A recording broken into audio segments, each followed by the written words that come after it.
Hey, Closet Busters, come on and gather around. It's time once again to kick down those closet doors of life. We're here to escape our BS, explore our fears, and elevate our self-expression. I'm your host, Rick Clemens, bold move expert and coming out coach, and I'm going to take you to the party, the pulpit, the wake, and back to the party of living your life uncloseted. So come on, grab hold of yourself and get ready to step out, step up, and step into living your truth as we explore more stories, tips, and tricks for living your life uncloseted. Now let's get to the show. Hey there, Closet Busters and bold move makers. It's time once again for You Know What? Life Uncloseted, where we say, screw it, we're kicking down the doors. We are going to go through those closet doors of our life. We are going to set ourselves free and live boldly, live uncloseted lives without any freaking apologies. And I'm not sure you're going to really get this one until we get into it, but sometimes a hot dog can have everything to do with living your life uncloseted.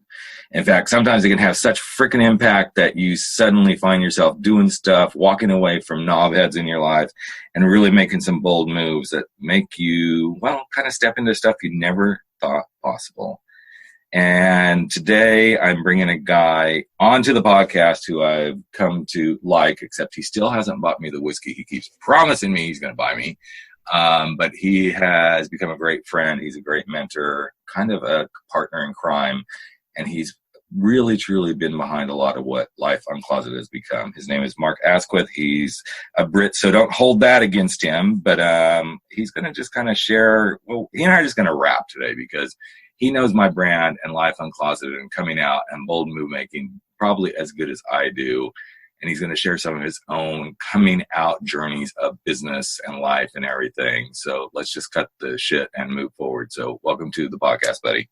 Yo. I don't know what you're going to pull me up on when I buy you the whiskey. After that, I don't know what. I'm going to have to promise you something else. You're going to have to promise me something else for dang sure. Because, It's always going to be our thing, but then once you buy it for me, I'm going to be like, okay, what else can I pull on him at this point? So I do take responsibility for that. The whiskey wholeheartedly. Yes, you should. And I don't really like whiskey, so I'm just giving you shit. You know that. So. I do indeed. Although I didn't like wine, and then you got me onto that. I know. So maybe the reverse is going to happen here. But so let's dive in, man. I mean, let's really kind of answer this question about the hot dog, the sausage, all this stuff, because everything really that you are doing now came from a pivotal closet moment in your life, pretty much. Yeah, I didn't even realize I was in the closet. So, the closet's a funny one. I didn't realize I was in the closet, and then it's a funny one because this hot dog incident kind of put me in the closet, and then I didn't get out of it until I didn't realize I was out of it until I was out of it, and then I didn't realize why I was out of it. It's like this really convoluted mess, so I'll explain. So yeah, I don't know, I've told this story 1,000 times. I think it was, maybe 10 years old. Went to this school disco here in the UK. It was the last school disco, I think, before we went to secondary school. So when you're 11 here in the UK, you jump up to the big school and, you learn about life, apparently. And this last disco, I turned up and, I was maybe 10. No, in fact, I must have been 11. And that's just around the time that you start to just notice that you kind of want to impress people. Like there was this girl that I was like, I don't know why. I don't understand why I want to make sure that she does not think I'm a dick. But there's some part of my little 11-year-old brain that's like, no, Mark, you're not dancing to Michael Jackson. You're going to look cool, all right? Because if you dance to Michael Jackson, she might think you're a dick. That's that's the setup. So I was quite a shy kid at school, quite a grey kid. I didn't really have too many friends, maybe 4 or 5 good quality friends around me, and we used to hang around. So we turned up to the disco, and we're having a good time. Surprisingly, it's going well. And we're just chatting, and everyone's having a good time and doing what you do at 11 years old, running around, skidding around on your knees and being cool. And someone suggested going to get some food. So you walk into this little kind of area where they've set up all these different tables and working down this production line from grabbing a quick drink and whatever down to getting some food, these hot dogs. So we all went down, skipped the queue and went down to this hot dog section. Now there's me right in the center, and to one side of me, to my left, there's all my friends moving down the queue, and to the right of me is this girl, Kirsty, and then her friend. So I'm next to her. Total serendipitous chance. Complete potluck. I couldn't believe it. So anyway, I'm too busy trying to impress her, talking crap and well, you know me, talking shit and, having a good time, that I didn't see what was going on in front of me. I didn't see what was happening. All I saw was that these people were getting hot dogs. My friend Scott was getting a hot dog. Martin got a hot dog. Andrew got a hot dog. Pete got a hot dog. So I get there and I'm like, oh, hot dog, please. And so she said, there's your hot dog. She literally gave me the hot dog before saying the next bit. And she was like, oh, that's 50 pence. What? What do you mean? 50? I've got to pay for this thing. Now, I come from a really kind of poor background. We didn't have any much cash as I was a kid. There was no spare cash. Any kind of trips that we went on kind of caused arguments between my parents because, one of them always wanted us to go. The other one didn't at any given time because the cash was such a pressure. Yeah. Really feel for my parents looking back at it. And the symptom of that then became that these school discos didn't have any cash just because I didn't have any. I just literally didn't have a penny. So I had to give in front of everyone. I had to give this hot dog back. And bearing in mind, I'm stood next to the crush that I want to impress that very, very much. And I was just like distraught. I was just completely at that point. It's like someone did a complete drop kick on me and kicked me straight into a closet that is just, and the wall was cash. So I had to give this hot dog back, felt humiliated, embarrassed, felt shy, never wanted to see anyone again, wanted to leave. It was awful. Worst feeling ever. And I didn't realize it, but that kind of put me in this closet where I wouldn't do anything that meant that money could control me. And for the longest time, what I did was I went about this in the wrong way. And up until being about 23 or 24, I was kind of in this closet.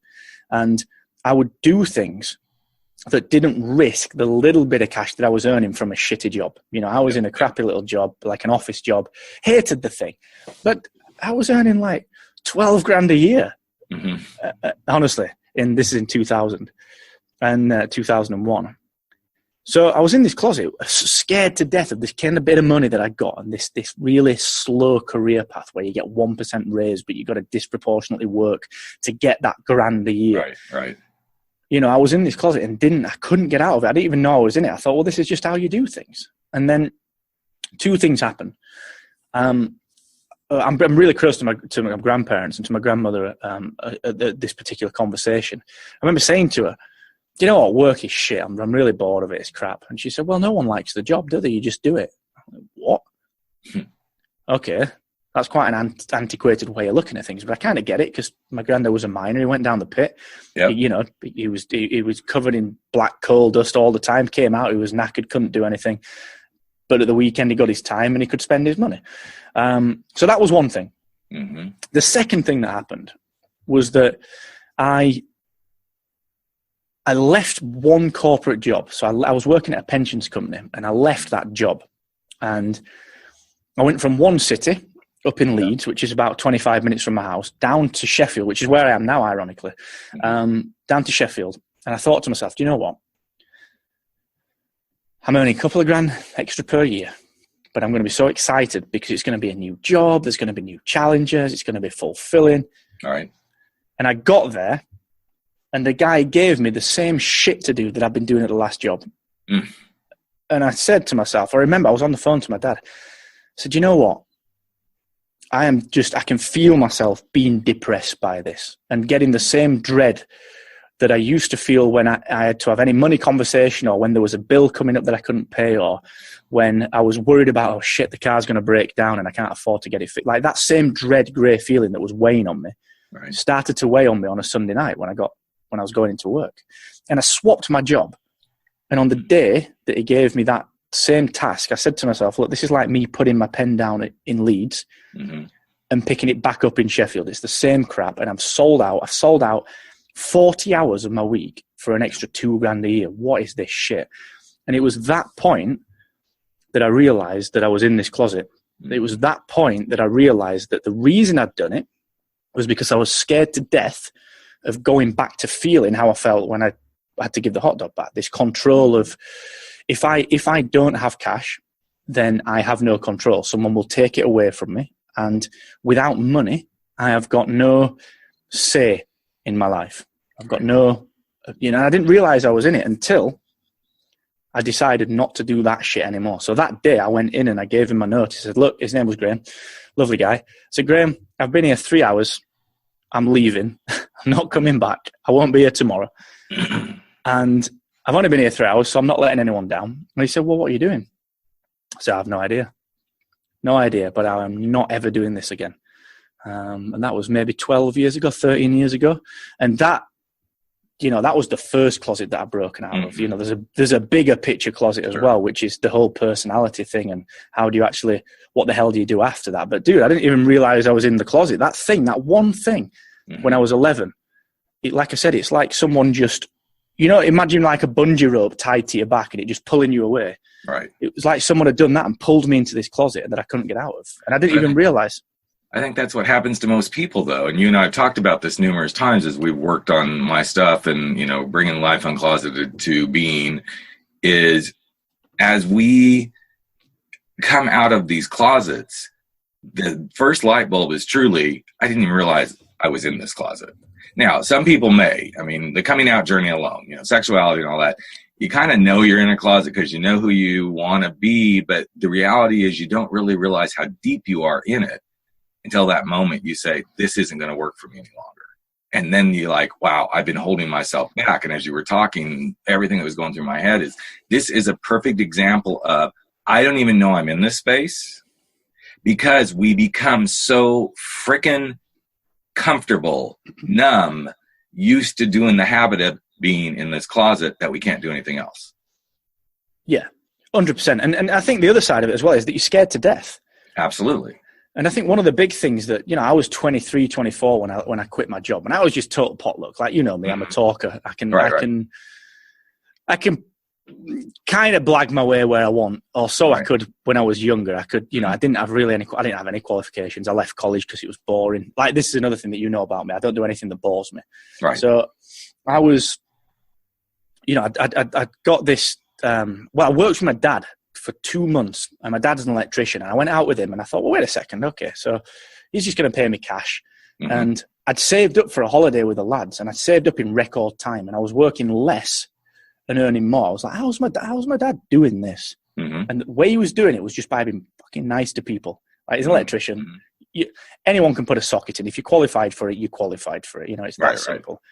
But he was just being really nice to people. He was helping people. He was communicating really well. He was telling people when he wasn't going to turn up because he'd got a flat tire or a job had run on. He was actually telling people, and the Sparky did that. And I was like, okay, there's something interesting here. And I blagged my way into a job because this is where the other closet comes in, or not the other closet, but the other part of the closet comes in. I blagged my way into a job. Bear in mind, I was earning 18 grand a year. Within 4 months, I went on to earn 140 grand a year. And then within 6 months after that, I was on 210 grand a year. And I was doing that by contracting. I was a freelance digital trainer and a project manager and business change analyst. And this is at 23. Wow. I was earning like 200K a year. And I quit doing that because the reason was, this is where I think it becomes really interesting. I thought the closet was money, and it wasn't. The closet was control. And the point is that I had all that cash, and I did all right with it. And I used a bit of that cash to set up my first business, which I then squandered. That, you know, that's a hell of another story. But it was control. These guys that would pay me this crazy amount of money, they told me where to be and when to be there. I was like, whoa, this is not, no way. This is not happening. And I quit doing that as well. So I think the point that I'm getting to there is that you actually, a lot of the time, what you think is stopping you isn't stopping you. It's something a little bit deeper. It's something that you've perhaps not even got to it yet. You don't understand it. You can't figure out why you fixed this thing, or you feel like you're living your life in a way that's genuine. But actually you're not. You're still a little bit away from it, but you don't know why. You can't, what's that thing that's not quite aligning? But this happens all the time in the coming out world. I mean, and I do mean coming out world. Those of you that are listening, we've migrated from being the coming out lounge where it was very LGBTQ focused, and we still tell those stories. But the reason we're doing this is because there's a whole world out there that people are coming out of. And what Mark's talking about is this thing that you suddenly realize, okay, and I'm going to use a couple of, clients as examples where, okay, I'm gay, or I realize I'm bi, but actually what's going on is I'm in a relationship that actually isn't working on so many other fronts. And as I discover, oh, this is the thing I think I am, whether it's gay, bi, whatever, it becomes the focus, but underneath that focus is all the other shit that isn't right with the relationship. And when you discover this stuff, so as Mark said, he discovered it was control. Money was in the mix of the closet. And this is so interesting because I know many of you have heard me talk about what's in your closet is what's going to help you get out of your closet. What was in Mark's closet was this money thing and a hot dog story and this feeling of having to impress somebody and boredom. All that stuff is in his closet. But actually what you're starting to hear is what brought him out of the closet was he wanted to control his destiny. He didn't want somebody else telling him when to show up, when to be where, all this sort of stuff. And this is where I think it's very fascinating when we start to unlock the freaking closet door and we go, what the fuck is actually inside this closet that's really going on? That's when the magic starts to happen. And I think a really interesting point there as well is to recognize that, you've expanded from the LGBTQ kind of side of things and move it into what's keeping people in their own closets, what are they doing across their entire life, across the whole spectrum. Yep. But one of the interesting things is that I don't think a lot of us recognize that we build our own. We do build our own closets. Absolutely. Looking at the old business that I was in, the hacksaw biz, you build this place that you've got to turn up to. You build this place that actually becomes controlling of you because you build it in such a way that people expect certain things from you at certain times. And, you set yourself up in whatever endeavor in life, whether it's a personal choice, whether it's a business choice, whatever it is, you make those choices based on how you are at that time and kind of roughly where you think you want to go in the near future. You rarely base any of that stuff on how you actually want to live, on how you want to feel. And so you do build all of these little different kinds of walls up around you. And then you don't understand why you're still pissed off. Yep. Like, why I've done this thing that everyone said you should do. Why am I still pissed? Why am I still annoyed? Why am I still not feeling this? What's and then you start thinking, well, what the hell's wrong with me? What have I done wrong? Everyone else seems happy because look, social media. Right, exactly. So you do put these up around. It's like you've all got these portable walls that we're carrying around, and every 5 years or so, we look at them and go, "Oh shit, they're back." Yeah, but you just said something too that I think is part of the, it's all part of the mix. But this one is a kind of a biggie. Is I'm pissed off, and we say, okay, well, this is why I think I'm pissed off, but we don't really get into the depths of, what's really in the pissed off. We can go to the surface stuff like, okay, Mark pissed me off today because it's something he said, so I'm going to be pissed off. But what's actually underneath that? It isn't just what Mark said, because tomorrow it's going to be what Joe said or what, Sally said or what Sam says. And each time we get into that pissed off place, if we dive deeper, underneath that is what's in the closet of why we're pissed off. And then suddenly we become so numb to just getting pissed off because of what's on the surface. We don't explore deeper. We don't get to that deeper answer.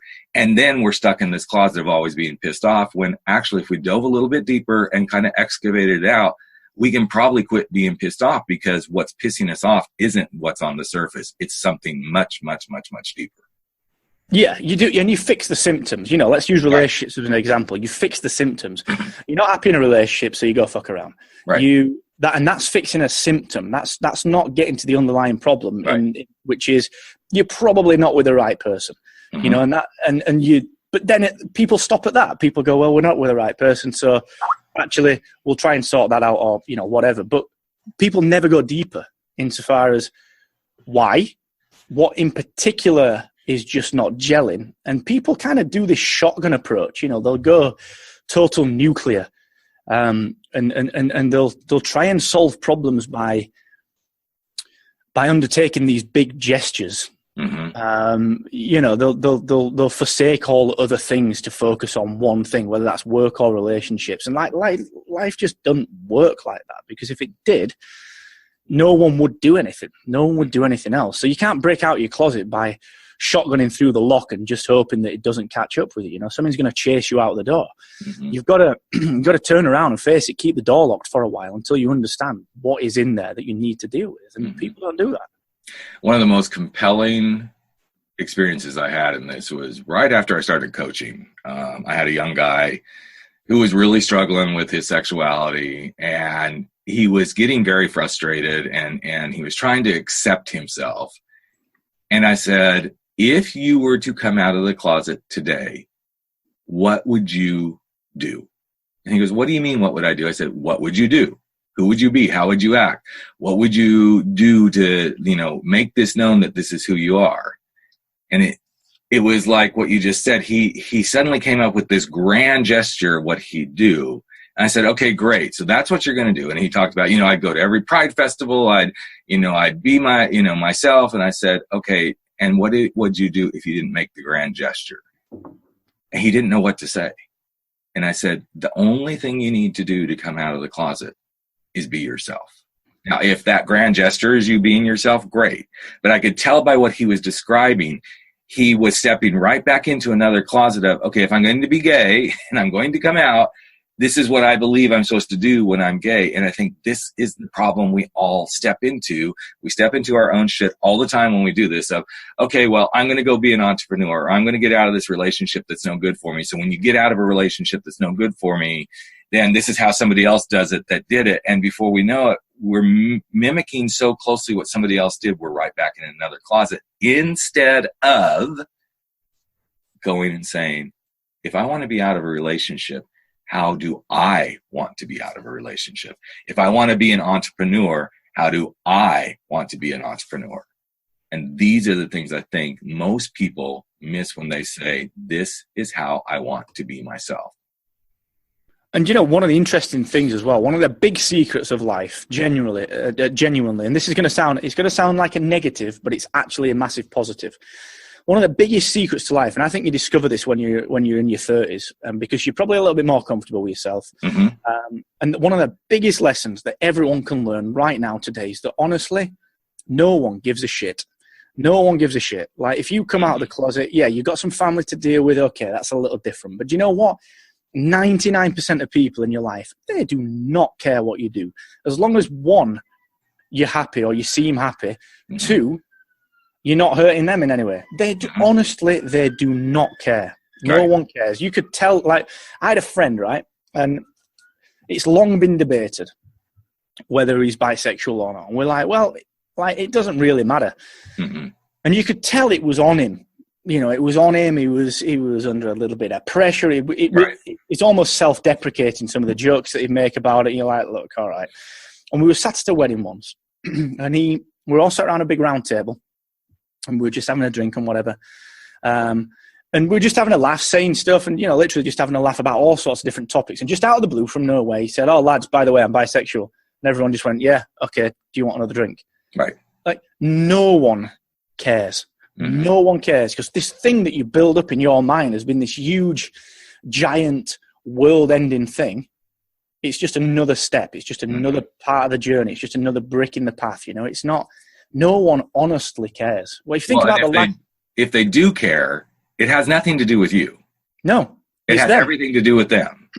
And this is, I know people have heard me say this numerous times on this podcast, and I've actually had some email debates with people about it. It's like, well, it can't just be all about them. I'm like, it is, because it isn't if you're letting it get to you. But the moment you don't let what they think get to you, it then becomes all about them, because you move on. You move on with your life. You say, I'm going to quit my job. I'm going to go start a business. I know it's a risk. I'm going to sell my house. I'm going to get rid of everything I have except what will fit into this backpack and this one duffel bag and go travel the world. I'm going to say this relationship isn't working, even though everybody else thinks, oh my God, they're such a great couple, but I'm miserable. And I'm going to be real honest with you. I like you. I care about you, but we know this isn't working. So let's do it. It is only about you as long as you allow it to be about you and take in what somebody else is giving you. The minute you release it, it's all about them. Definitely. People project their own crap. You've only got to look at Twitter these days for every, Absolutely. all the shit that people are peddling about, the kind of state of politics and all that kind of stuff. It's very, very dividing. You've only got to look at most of the people that are peddling anything that's even mildly racist or homophobic. Basically, like, what are they afraid of? What are they afraid of? Because some shit's gone on with them. Something's happened, and they are not handling it. And that is actually my favorite question to ask somebody. So, and I've done it for years. Anybody who's been very homophobic, I have literally looked numerous people in the eyes and said, what are you afraid of by having this conversation with me? Or what are you afraid of by me being gay? And most of the time, they cannot answer that question because they immediately deflect. Well, this is what okay, I get that's what you think the Bible says. I get that. But what are you afraid of? What are you afraid of that my life is going to do to you? And what it is they are afraid that somehow what I'm doing is going to affect their life, but they can never come to how it's going to affect their life. It's amazing. And I think this is, for most people, this is the big, big, big speed bump in these kind of conversations, is they can't actually articulate how you being a podcaster and leaving your job, or you leaving the relationship, or you and I deciding this doesn't work. Most people can't really truly articulate how this is actually going to affect them. Because it never does. They're all just scared. People always say to me, I don't know how you do what you do. And I'm like, I don't know how I'd not do what I do. All I do every single day is have fun. Yep. That is it. And I know that sounds super cliched and everyone says it, but genuinely, I turn up, I'm like, okay, today I'm probably going to work 14, 15 hours. But I don't mind that, because next week I can go to a conference. Do whatever. And, I can go and sunbathe for a bit before the conference or do whatever and have a bit of downtime. But people do only see the positives. People only see the whole, you're so lucky that you get to travel, or you get to talk to people, or you get to take all these pictures on Instagram and do all this stuff. And you're like, well, if you were just afraid of what it would take to get you to be able to do the things that you think I'm doing any better than you, you're just afraid of the fact that you might have to have a bit of uncertainty for a little bit. I was talking about it with my brother yesterday. He's in a bit of a quandary with certain things, and I gave him a very clear path of what to do to fix it. Like, it's total, absolute logic. Just do this thing. He's wanting to move from one position in a job to another position. I said, just do these things. And he was like, well, why should I have to do that? I was like, what? Wait a sec. You want this thing, and you're saying, why should I have to do that? No, let's be clear. You don't have to do that. But you then have no right to complain about not doing it. Life, you can't work life both ways, and people are so closeted by everything that they do, whether that's the fact that, I can't take my family to Disneyland. Why not? Just stop spending money on shit cable TV for 6 months. Exactly. It's like there's so many options to do what you want to do. And it's amazing when you nut it down and simplify it. In fact, honestly, Mark and I were just in our mastermind for the week. And that was kind of the challenge you put in front of all of us is, okay, what are you doing? And how can you simplify it down to get what you want to get done this year? And I was really watching faces in the group, because you and I have had this conversation over the last couple of weeks, and you know where I'm going with what I'm doing. But it's the more I simplify, and even my move to my new house kind of instigated this whole change in me of how do I simplify things to get the one thing I wanted. My move to my house was, I want a simpler life. I want an easier way of being in the world. I want less in my life going on. But people have a hard time getting here because they don't want to go try to find, okay, what do you do? How do you do this? How do you make it simple? How do you get rid of cable or whatever for, 6 months so you can go to Disneyland? They just don't know how to get there. They don't. And they're a little bit scared of it as well. Oh, absolutely. Yeah. What am I going to do? If I don't have cable TV, then what do I do in the evenings? I don't know. What the fuck are you going to go do? Take a walk. Spend time with your kids. Get online and figure out what's the cheapest way to get to Disneyland. There's so many things you can do when you start to eliminate stuff. In fact, in the conversation this morning, I know I'm not going to get it exactly right, but, Mark was actually challenging us to kind of look at what is it that we actually do. And all of you who listen to this podcast, it's about uncloseting your life and making bold moves.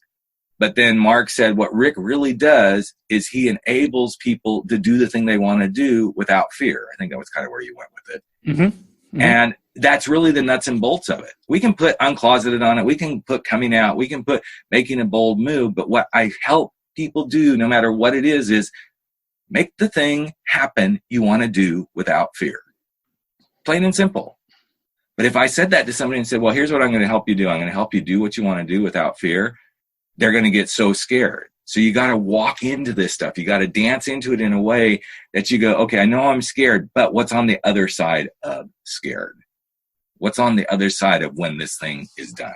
And I think that's what you've shown in this conversation is when you step through, when you see what's in your closet and you push through it, you actually begin to reap the rewards. That's the bottom line. It is, yeah. And people don't realize how easy stuff is. Like, there's nothing hard unless it's truly hard. Like, getting through cancer is hard. Yes. Changing jobs, quitting your job, believe me, the amount of time and the amount of communications and correspondence and process and red tape that you have got to go through to get kicked out of your house, so because you can't pay the mortgage, almost makes it impossible to get kicked out of your house. Yeah. Because you see it coming from that far away. You just, like, they send you a letter. Why have you missed your mortgage payment this month? Oh, shit, that's sign number 1. Then they'll do that at least 3 more times. And then they'll, they walk you through a process. They want their money back. They're not going to kick you out. They don't want to do that. So why not take the risk? And it's because you're not scared of anything except what other people are going to think. I told my mum that I was, when I quit my job, and she was like, what are you going to do? I said, I don't know. And she was like, oof, that's a bit risky. I was like, yeah, but look, worst case scenario, I just get this job again, don't I? What's the worst that can happen? You get the job that you are currently doing. Because you can always get that job. I said that to a young man I was talking to last week who had contacted me about, starting to work on his journey coming out. And he goes, I'm so scared. And I said, absolutely. It's a scary thing. I said, but what scares you the most? Well, I'm afraid of what my parents are going to think. And I said, and then once you know what they think, then what? And it got really quiet on the other end of the line. I said, and once you're out of the closet, then what? You have said who you are. Well, what if they reject me? And what if they do reject you? It's one of those things that we throw all the barriers up that we've heard everybody else say, but you've got to get to the bottom line of what it means for you. If they reject you, what is that thing that's going to happen? But even when you get to the bottom, when you get right to that bottom answer, I think what most people are going to discover is it isn't as big as we want to make it to be. No, it's definitely not. And I always, when I'm faced with big decisions, I just ask a really simple question. When I get to 95, hopefully, and I'm laid on my deathbed looking back, what am I going to regret most? Which version of this decision am I going to regret the most? Yep. Things become really easy then. Things become really, really easy because you're just like, okay, of course, I don't want to live like this forever. I am not going to regret a tiny little pinprick of pain for a lifetime of never feeling that kind of pain again. It's like you get a flu vaccination so you don't catch the flu. It's a tiny bit of pain for the longest version of not having pain. It's a no-brainer. Yes, it's scary, but then so is going to the dentist, and so was that first time you got in the car, or the first time you jumped off the diving board, or the first podcast interview you did, or the first time you went out on a date. That was all scary, but you look back now and you think, well, this is, that came and went. Nothing. Yes, it is what it is, Exactly. So before we wrap up here, and you kind of just brought a real value bomb there, but for the people who are like, okay, I get it, I need to come out of this closet, it's the thing I need to do, and then the next thing they're going to say is, but. What would you tell someone who is right at the stage of but? What would you say to move them forward? I'd ask them that question. Which version of this decision are you going to regret the most? That's always the thing that I'd really leave them with. But on a smaller level, because emotions are tough, the way that we feel right now can really cloud what we're doing and the way that we think. They always say don't make decisions after any kind of big trips or any kind of holidays or whatever. Don't make any big decisions. So I would ask them, how do you want to feel in a year, in 2 years, in 5 years? Describe how you want to feel. Do you want to feel that levity, that brightness, that lightness? Or do you want to feel that darkness, that kind of overbearing greyness that you know it's like you feel like you're always kind of, you're not quite got your eyes fully open. Would you want to feel that, or do you want to feel this lightness? Do you want to feel like you are able to be where you want and talk to who you want? Ask how you want to feel. Because no one thinks like that. They think, what do I want to do? What's the next task I've got to get done? What's the next challenge? But no one pursues how they want to feel. So ask yourself that. Yeah. I remember it's been well over a year since we started working together. And I remember when we started this, so here's just a short little backstory before we wrap up here. I hired Mark to help me with my podcast website, to help me kind of get focused on what my podcast was going to be. And it's amazing because a year and a half later, we've actually done huge stuff. And he said to me, what do you want to feel?